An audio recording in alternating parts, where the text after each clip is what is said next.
रहस्य क्या है?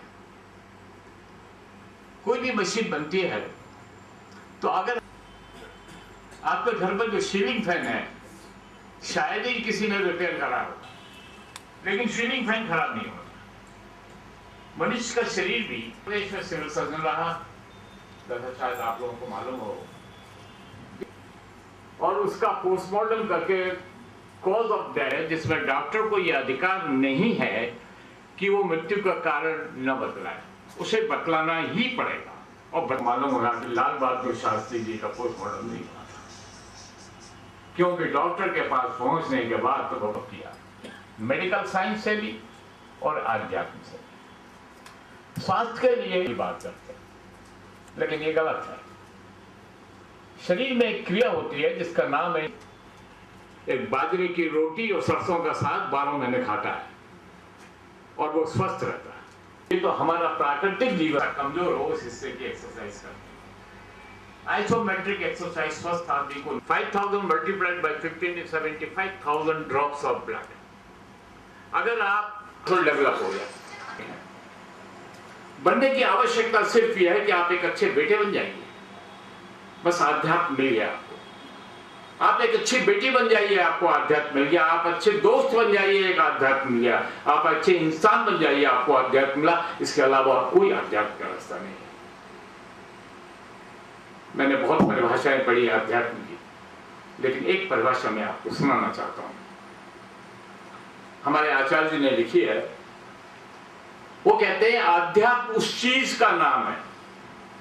मैं बहुत घबराया, इतनी ग्रामर तो मुझे अभी भी आती है कि चीज एक नाउन है, और नाउन को हाथ से पकड़ा जा सकता है, आंख से देखा जा सकता है।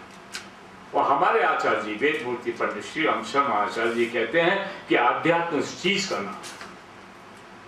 सही होगा। आगे और भी खतरनाक शब्द कहते हैं, याद रखना। अगर याद नहीं रखा तो कब भी आध्यात्म नहीं मिलेगा। क्या याद?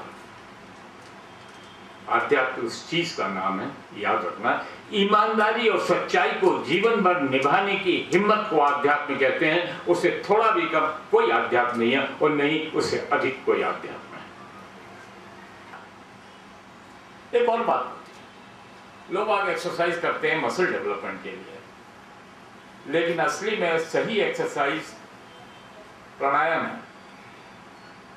क्योंकि मेरा ये विषय है रिसर्च का ब्रह्मोत्तर शोध संस्थान में, तो प्राणायाम करने से क्या होता है? प्राणायाम करने से दिमाग साफ होता है। शायद आपको विश्वास न हो, जब तक मेडिकल साइंस की नॉलेज थी तब तक तो मैं यही समझता था कि जब सांस लेते हैं तो हवा फेफड़ों में जाती है। लेकिन मैं आज आपको ये भी बताना चाहूंगा कि जब सांस लेते हैं तो हवा दिमाग में भी जाती है। जब आप एक फूल सूंघते हैं तो आपकी गंध कहां जाती है? ये एंटीरियर नर्व से पोस्टीरियर नर्व, ऑल्फैक्टरी नर्व से लेके क्रिप्टिफॉर्म प्लेट को पार करती है, उसके बाद anterior part of the brain से आती है, और वहां से कुछ एल्वियोलाई ज्यादा खुल जाते हैं। लेकिन सांस आपके दिमाग के सारे ब्रेन के न्यूरॉन सेल्स को पार करने से क्या होता है? जब लंबी सांस खींचते हैं आप, रोकते हैं और फिर इकट्ठी होती है, फिर जोर से, बहुत बड़ी चीज होती है, और वो ये है कि सांस से नंबर ऑफ रेस्पिरेशंस पर inversely proportion to the span of life. किसी भी जानवर में देखिए, आपको